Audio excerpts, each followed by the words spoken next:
नमस्कार दोस्तों, हमारे चैनल पर आपका बहुत बहुत स्वागत है। आज की कहानी है कर्मों का फल। दोस्तों, मनुष्य को अपने कर्मों का फल तो भोगना ही पड़ता है। एक राजा था, वह बहुत धर्मात्मा था। राजा भगवान में भी बहुत आस्था रखता था। वह भगवान की पूजन किया करता था। राजा ने एक मंदिर बनवाया और मंदिर के सेवा के लिए एक पुजारी को रख लिया।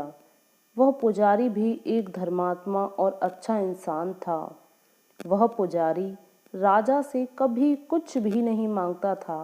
राजा भी पुजारी से बहुत प्रसन्न रहता था। पुजारी को राज मंदिर में सेवा करते कई वर्ष बीत गए, लेकिन पुजारी ने इतना समय बीत जाने पर भी राजा से कभी कुछ नहीं कहा। राजा के यहाँ संतान हुई। राजा को एक पुत्र की प्राप्ति हुई। राजा ने उसे खूब पढ़ाया लिखाया। अब वह पुत्र पढ़ लिख कर बड़ा हो गया था, तो राजा ने उसकी शादी एक सुंदर कन्या के साथ करा दी। एक दिन राजा का पुत्र सो रहा था और उसकी बहू अपने कमरे में ही थी। बहू ने देखा कि यहाँ दीवार पर दो तलवार लगी थी। उसने मयान से एक तलवार निकाली और देखने लगी। तलवार इतनी तेज चमक रही थी कि वह डर गई। उसके हाथ से तलवार छूट गई और उसके पति के जा लगी। उस राजकुमार की वहीं मृत्यु हो जाती है।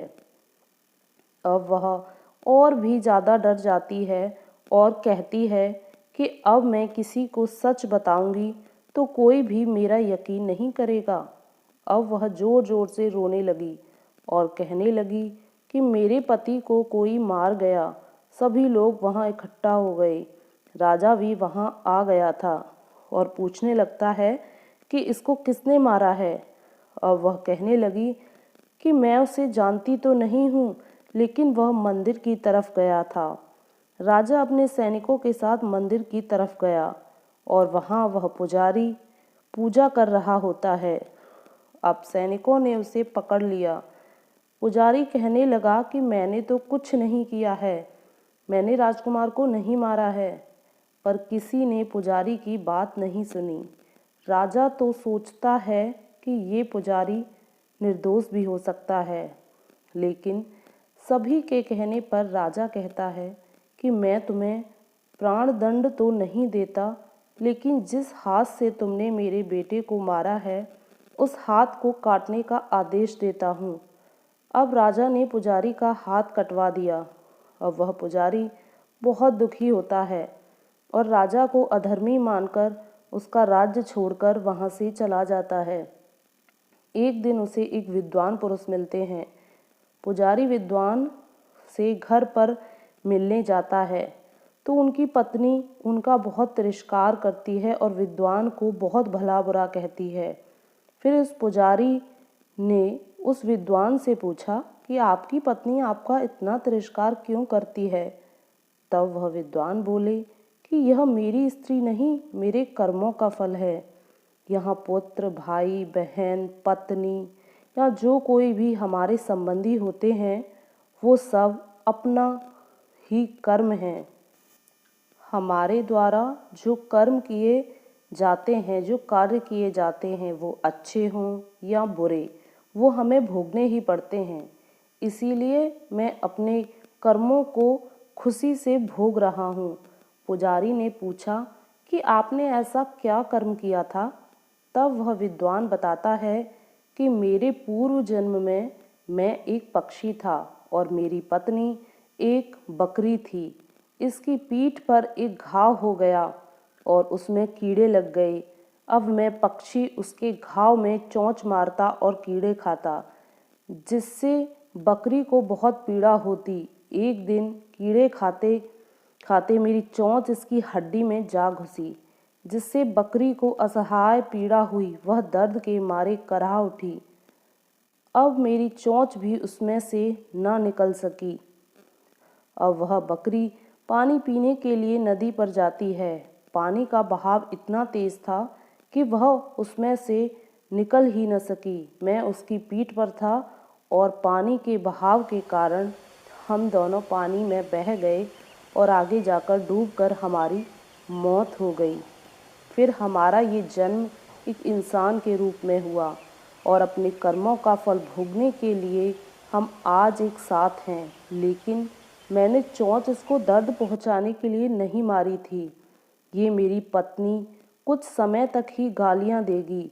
मैं भी इसीलिए अपने कर्मों का फल समझकर इसे चुपचाप सहन कर रहा हूँ कि कुछ समय बाद इसका स्वभाव भी अच्छा हो जाएगा।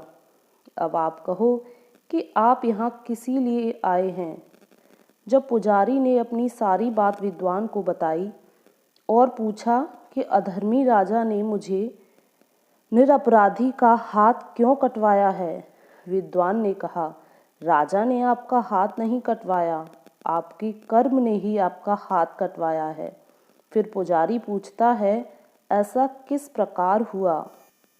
आप एक साधु थे और राजकन्या एक भैंस थी और राजकुमार एक कसाई था। जब कसाई भैंस को मारने लगा तब भैंस अपनी जान बचाकर वहाँ से आपके सामने जंगल में भाग गई। तब पीछे से कसाई आया और आपसे पूछा कि भैंस को आपने इधर जाते देखा है क्या? भैंस किधर की गई है? तो आपने जिधर भैंस गई थी उधर की साइड इशारा करके कसाई को बता दिया। कसाई ने जाकर उस भैंस को मार डाला। इतने में ही वहाँ एक शेर आ पहुँचा और वह भैंस और कसाई दोनों को ही खा गया। कसाई को राजकुमार और भैंस को राजकन्या का जन्म मिला।